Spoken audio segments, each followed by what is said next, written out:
This trip is off to a very rocky start. It was raining this morning, so I'm already not looking forward to driving in this weather. I go to pick up my rental car only to find out that they don't have my minivan. They are upgrading me to a large SUV, but this thing has less storage space and worse gas mileage, so that's not really an upgrade if you ask me. But I'm hoping some Skylanders hunting will brighten up my day. Nope. There was nothing to pick up in Rockford. So on to my second normal stop in Champaign, Illinois. At the disc replay in Champaign, the sun was out and I was able to pick up a handful of figures. My first official pickup this trip, I found 6 figures at the disc replay in Champaign, Illinois. Our luck has started to turn around. It's not much, but we did make our first purchase of the trip. Let's take a look at what we've got. This included Thumpback, Bumbleblast, Starstrike, Sunrunner, Crypt Crusher, and I always like to pick up these hot streaks, just in case there might be a mobile hot streak. But now it's time to hit the road again and check out a new location. On the west side of Indianapolis, I found another disc replay. This was a fairly standard disc replay store. However, I did find 2 very interesting new in box figures for sale. While I do still need that gold Chop Chop for my personal collection, it was a bit out of my price range. So I left both figures there. But there was a large basket of figures sitting out on the counter of more common stuff, and I was able to dig out 25 figures to bring home. So things are starting to look up. So the past few trips I've been struggling to find some Skylanders in store, but I just keep visiting the same places over and over. It's not really a surprise, I guess. So I visited a new disc replay location and I found some stuff. Not my best haul ever, but we did pick up 25 pieces. Let's check them out. First thing I got was a little Series 1 Chop Chop. Now normally I wouldn't pick up figures like this, but SSA figures were 99 cents, so it wasn't a bad deal. Got a few more giants with Thumpback and Ninjini, Series 2 Slam Bam, Series 2 Wrecking Ball, Series 2 Flameslinger ×2, Series 2 Drobot, Series 3 Twin Blade Chop Chop ×2, Hyper Beam Prism Break, Popthorn, Smolder Dash, Phantom Cinder, Starstrike, as well as a Light Core Starstrike, Bumbleblast, Night Shift, Stink Bomb, Jade Firecracken, Grilladrilla, Sheepwreck Island, Hog Wild Frino, Blades, and a Nightmare Express. For those 25 figures, I just paid $50.02 total. But now it's time for bed. I'm only in Indiana and I need to be in New York tomorrow, day 2. I got up bright and early to drive across Indiana, Ohio, Pennsylvania, and make it into New York. There's no time for hunting today. My buddy Joe told me about a shop in Jamestown, New York that might have some Skylanders. I reached out to Gamers Haven to see what they might have. The response? Yes, we probably have over 1,000 Skylanders. The reality? Yes, they absolutely have over 1,000. They have many, many thousands. Unfortunately, given my limited capacity in the replacement vehicle and the fact that I have 2 other large pickups planned for this trip, I'm not going to be able to take it all this time. I made a deal for what we estimated to be about 2,500 figures, and I'm back on the road. If you want to stop by Gamers Haven, please do. There are plenty of Skylanders left. The shop owner, Ernie, wanted to make sure he still had a good selection in the store. Now it's time to meet up with Joe. And yes, this is the same Joe that gave me the tip about Gamers Haven. But Joe is also a collector and a seller that I've bought from before. This time around, Joe has a few more totes of Skylanders for me. Unfortunately, after picking up much more than anticipated in Jamestown and having less storage space than anticipated, things are getting a bit tight. I still have 6 more boxes to pick up in Albany tomorrow, and I can't leave these behind. These 6 boxes are the cream of the crop. These boxes are the sole reason this trip was planned in the first place. Well, it's been a long day. My car is basically full, but this trip is far from over. Let's keep going. Day 3. A big driving day, but a big pickup day as well. I actually met my wife at the hotel last night. She flew into Buffalo to meet me after she was done with work. So I have a companion in the car today. We made the trek out to the Albany area to meet Emily and pick up the final bulk purchase of this trip. This is a very special lot. Not only does it contain many rare and hard to find figures, but it's going to get me one step closer to completing my personal collection. Stay tuned to the end of the video to see what we picked up here. After driving 6 hours out to Albany, we've still got another 4-hour drive back to the Rochester area. On the way through though, I wanted to check out Game Craze in Webster, New York, because it was recommended to me by one of my community members, Pi Magna. Upon pulling into the parking lot, I spotted this slick Game Craze car. It's actually got me thinking if I need to get a wrap for my car, the SCL Mobile. I don't know, I'll have to think about that. But unfortunately, as we approached the front of the building, we noticed that the open sign was not lit up. We tried the door and it was locked. It was 7:32 p.m. and the hours listed on the door claim that they were open until 8 p.m. but no luck here. So this store remains unchecked. Day 4. The next day was a pure vacation day. No work whatsoever. My wife still had a few days off work as well, so we went back to the Niagara Falls area and walked across the bridge to Canada. Despite my proximity to Canada, this is actually my first time ever entering the country. Since we were in the Niagara Falls area, we basically just did all the touristy things. We ate at Tim Hortons, we took the Journey Behind the Falls tour, we took a ride on the Hornblower, which is basically the Canadian equivalent of the Maid of the Mist. We took in the sights, got really close to large amounts of fast-moving water, and we did a lot of shopping. And yes, what they say is true. The falls are better from the Canadian side. But now it's time to get back to the US so I can get some more hunting in.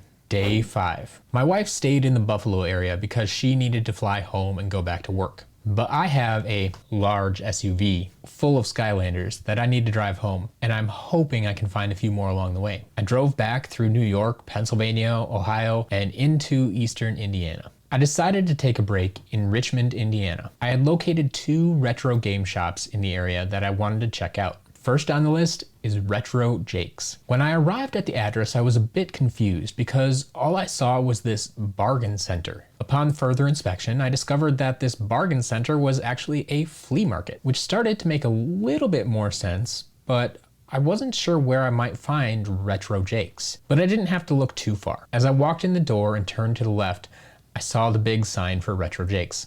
I'm not sure how common this is, but this is the first time I've seen something like this, where a store has their own walled off section within a flea market building. While I was there, I heard the staff discussing moving to a new location, so this might not actually be here by the time you view this video. But it doesn't matter too much because they didn't have any Skylanders. Next up, Blast from the Past. This one was also a bit surprising. Once again, it was not in a standard retail building, and once inside, you actually had to go down into the basement. It was fairly well marked, but still quite unorthodox.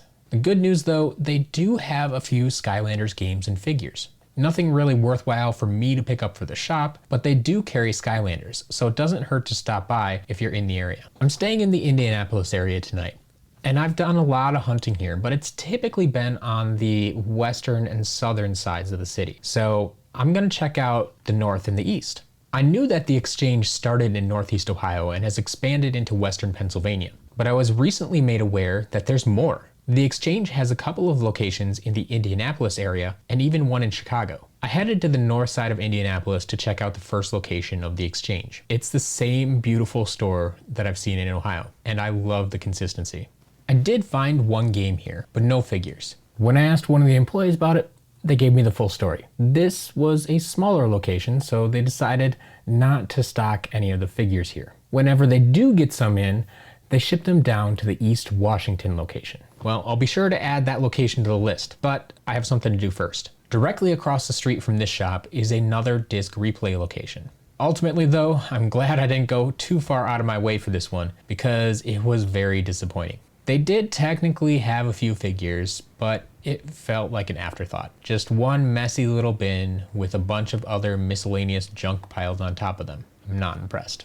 So now I'm off to East Washington Street to find all the Skylanders that the exchange in Indiana has to offer. There's much better organization here and a much better selection. This is what I have come to expect from the exchange. I loved looking at the figures displayed in their cases again, but I didn't pick up anything here. This shop had everything very close to current market prices. Honestly, it felt like they might even be using SCL to price their products. Well, that's enough hunting and driving for today. It's time to get some rest. Day 6. This is the final leg of the journey. Today, I just need to drive home and unpack so I can show you what this trip was all about. While we did make everything fit in the large SUV, it was stuffed. I couldn't see out the back windows. I was relying fully on the side mirrors and other sensors this vehicle had the entire drive home. What's worse is knowing that both Ernie at Gamers Haven and Joe could have given me more stuff if I had the room. I might just have to make another trip out there sometime. But now we're home, everything's unloaded, so let's take a closer look. There were a few loose items, some common, some not so common, but if that was all, I would have had the lot shipped. When I drive out to get Skylanders, it typically has something to do with new in-box figures that I don't want to risk getting damaged when they're shipped through the mail system. So here you'll see we got a few giants. A large amount of these figures come from Swap Force, both swappers and core figures, and a whole bunch of light core figures as well. Then we got a few items from Trap Team and Superchargers. But this is where it gets interesting.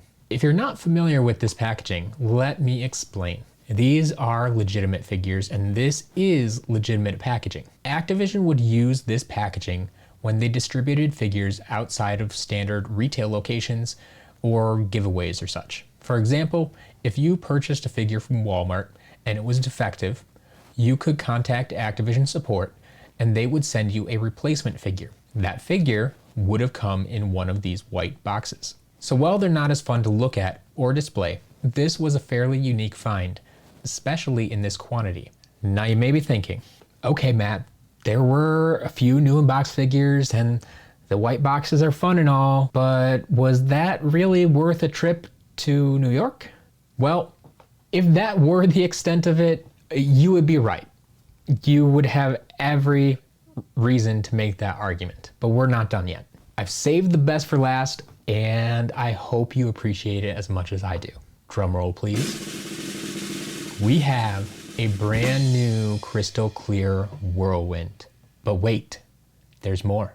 Let's add in 3 gold Fire Krakens, a clear Shortcut, 2 gold Hot Streaks, 3 Snow Bright Stormblades, and 10? Oh wait, let's make that 23 Patina High Volts.